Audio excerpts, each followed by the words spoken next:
Welcome to the Real News Network. I'm Paul Jay in Baltimore, and welcome to our new show, Reality Asserts Itself. Now joining us in Baltimore is Chris Hedges. Thanks for joining us again. Sure. So, watch part 1 and part 2. You'll see the introduction down below is the full introduction of Chris. But by now everybody knows Chris is a great writer. He wrote for the New York Times for 15 years, and now he writes for Truthdig. So, how much of this lack of mass movement, although we need to say there is one, there are things happening all over the country and certainly all over the world. I mean, in some places, from Brazil to Egypt, surprising things are happening. Right. It's complicated, but things are happening. Right. On the other hand, we're not seeing this kind of even Brazilian-style mass movement here, and certainly not a wide-scale civil disobedience movement. But how much is that the responsibility, weakness, if you want, fault of the American left? In 2008, in a piece you wrote, Why Am I a Socialist? You wrote this: the inability to articulate a viable socialism has been our gravest mistake.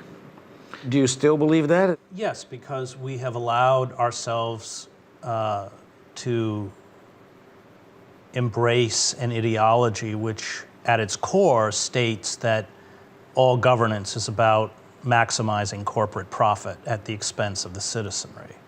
For what do we have structures of government? For what do we have institutions of state, if not to hold up all the citizenry and especially the most vulnerable? If you go back and look at the 1980s, in especially the Scandinavian countries, they eradicated poverty virtually. I lived in Switzerland. I studied French in Switzerland, and there were no homeless. The mentally ill were taken care of. It has arguably one of the best healthcare systems in the world. My oldest son was born in Lausanne. And that was, it's actually a privatized system, but it's heavily regulated. Everybody pays into it, but everybody has health insurance. Senior public school teachers earned about as much as doctors. And with the wealth given to us as Americans, we could have eradicated poverty. We could have created a country that was much different than what we have created. And what's happening now is that we are being rapidly reconfigured into a kind of neo-feudal society, an oligarchic society where increasingly the bottom 2/3 of Americans are hanging on by their fingertips. You have a shrinking, diminishing middle class and an elite that is just making obscene amounts of money at our expense. And you can't sustain, first of all, you can't sustain a democracy and an oligarchy. That's not a new idea. Thucydides wrote about that, about ancient Athens. But secondly, because there are no self-imposed limits, and in this sense Karl Marx was right, that unfettered, unregulated capitalism, especially on a global scale, is a revolutionary force. They will push and push and push until there is a backlash. And I think part of what we're seeing with the security and surveillance state is a preparation for that backlash. The destruction of civil liberties, which has been brutal. The wholesale surveillance and monitoring of virtually every American citizen, which I think many of us suspected, and Edward Snowden, through his disclosures to Glenn Greenwald of The Guardian, made palpably real.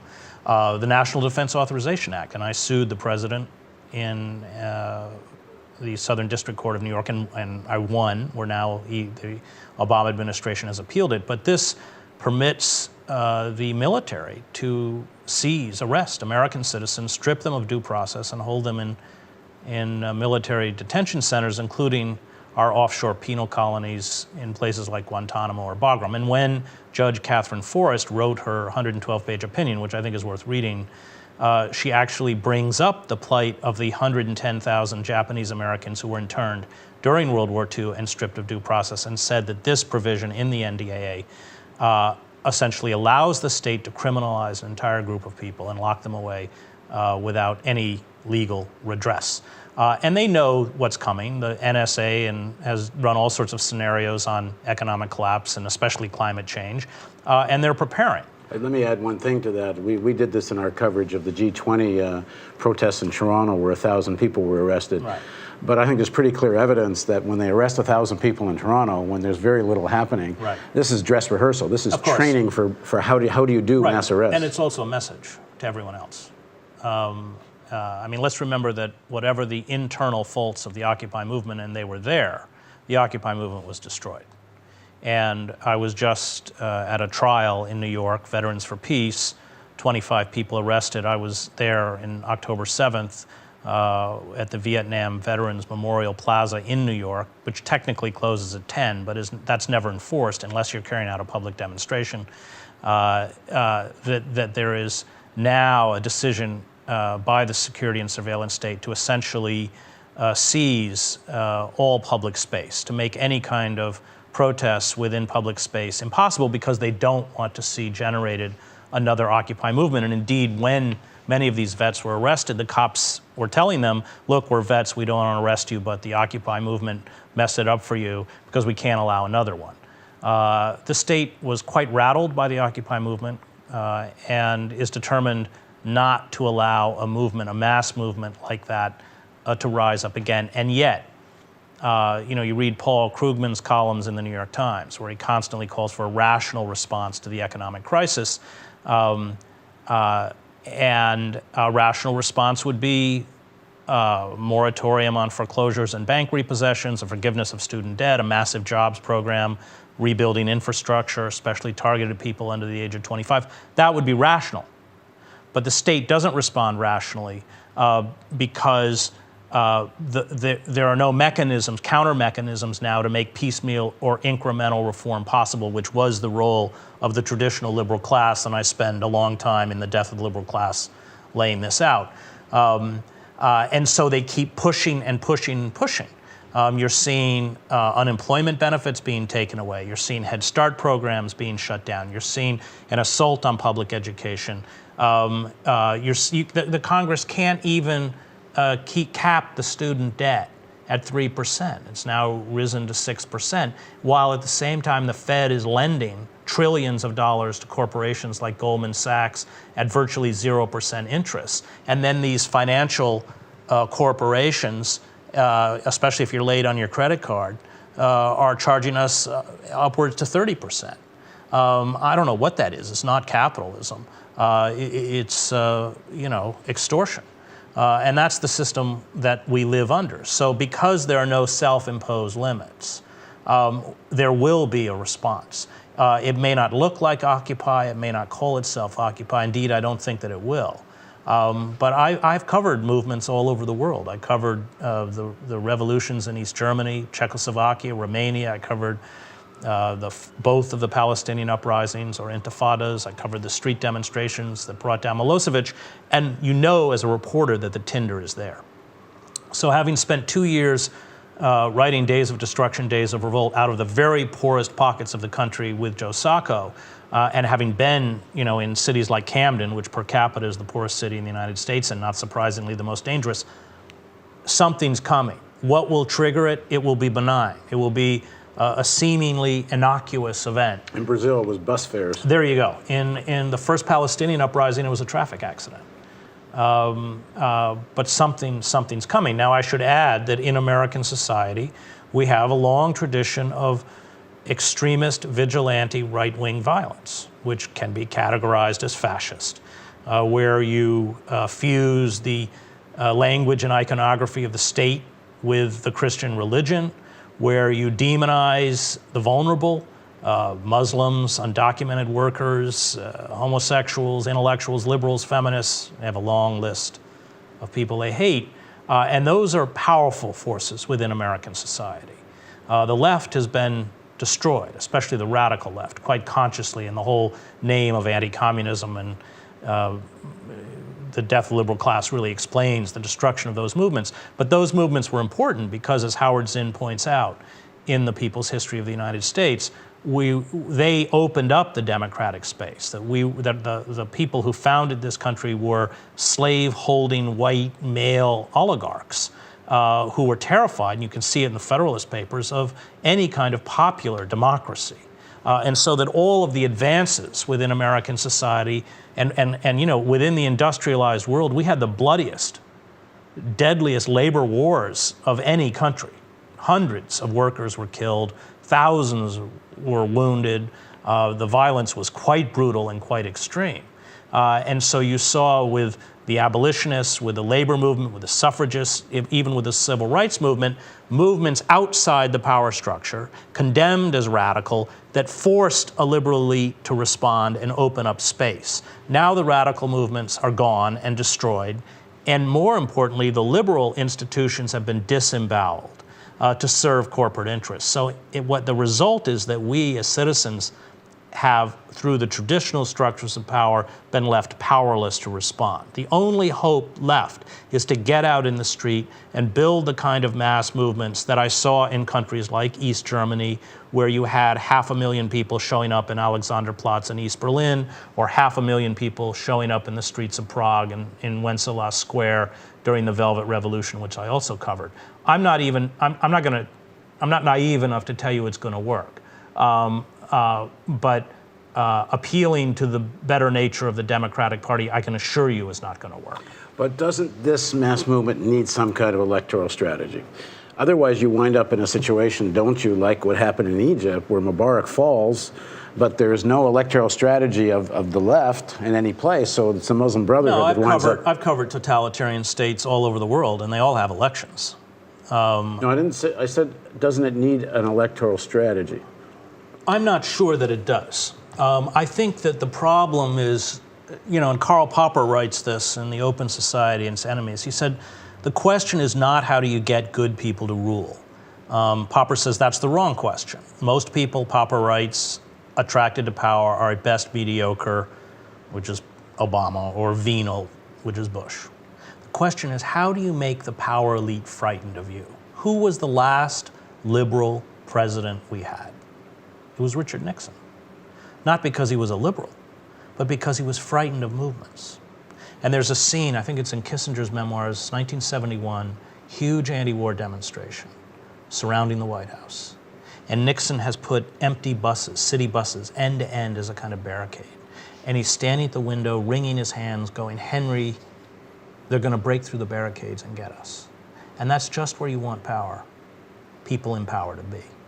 And that's why Sarkozy, who was a cretin, was unable to do too much damage to France. Because if you got up in France and told French university students that they were going to pay $50,000 a year to go to college, they shut the damn country down.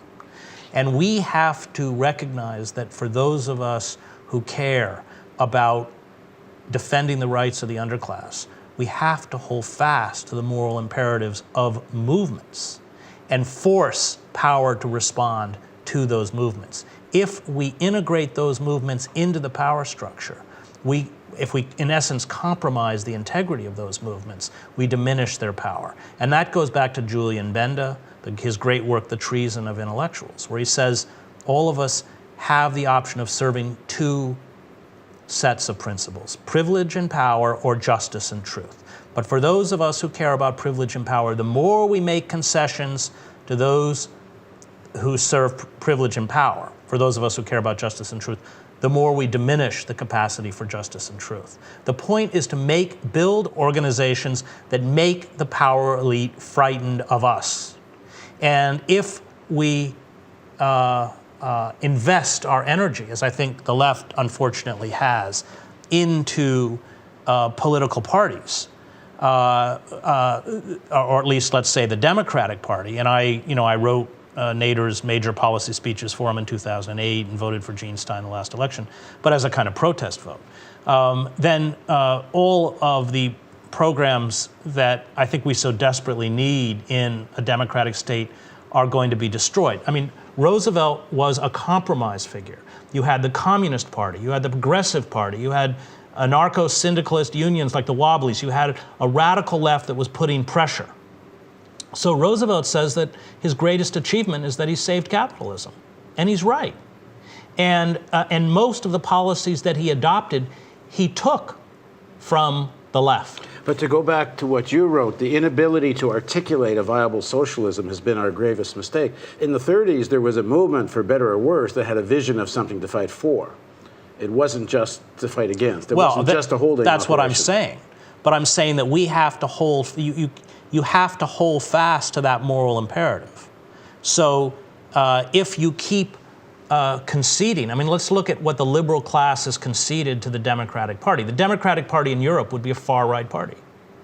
It's pro-war, it's anti-union, it's anti-civil liberties. I mean, Obama's assault on civil liberties is worse than Bush. It's an enemy of the press. It's used the Espionage Act to shut down whistleblowers, which are the lifeblood of a free press. It has assassinated American citizens. I mean, you know, at what point do you say enough? And I think that Nader was correct when he ran for president by saying, if we can get 5, 10, 15 million people to withdraw from the system as a kind of counterweight, we can begin to put pressure from the other side. But right now, there is no pressure from the other side because we are effectively manipulated. Look, both sides of the political spectrum are manipulated by the same forces. If you're some right-wing Christian zealot in Georgia, then it's homosexuals and abortion and all these, you know, wedge issues that are used to whip you up emotionally. If you are a liberal in Manhattan, it's, you know, they'll all be teaching creationism in your schools or whatever. Yet, in fact, it's just a game because whether it's Bush or whether it's Obama, Goldman Sachs wins, always. There is no way to vote against the interests of Goldman Sachs. And it's only by stepping outside the system and challenging the system, and we can do that through electoral politics, which is what Debs did, 1912. I think he polled 6% of the vote. But that doesn't mean that we'll take power. It just means that we will begin to build forces that will pressure power to respond. And I think that's what we've forgotten. We have to begin to make the power elite terrified of us. And Occupy did that, by the way. They were terrified of Occupy. And you saw in the election... Because they thought it would really catch on. Well, bigger than it was. And they had to destroy it. And let's remember who destroyed it. Barack Obama destroyed it in a coordinated federal campaign because the people who were most threatened by Occupy were the Democrats, which is why they tried to co-opt the language and they sent out Van Jones, you know, Occupy the ballot booth and all this kind of stuff. In the same way they were threatened by Nader, 2000. They were terrified of Nader, which is Nader's mortal enemy became the Democratic Party, challenging all his voter lists, which of course made him spend millions in legal fees to fight back, demonizing him for the election of Bush, when in fact Bush was appointed by fiat by the Supreme Court. It had nothing to do with Nader. They didn't do the recount in Florida because Gore had won. So what I'm saying is that you can have an electoral strategy, but an electoral strategy is not going to include embracing the Democratic Party. Well, let's pick that up in the next segment. Yeah, I'm not yet saying what I think the strategy is. I'm just saying if there isn't one that's in some way or form, then you're never talking about taking power. At best, you're talking about a defensive operation and putting pressure on those who have power. Right. But hold on. Okay, all right. We're going to do this in the next segment. Okay. So please join us next part of this series of interview with Chris Hedges on Reality Asserts Itself on the Real News Network.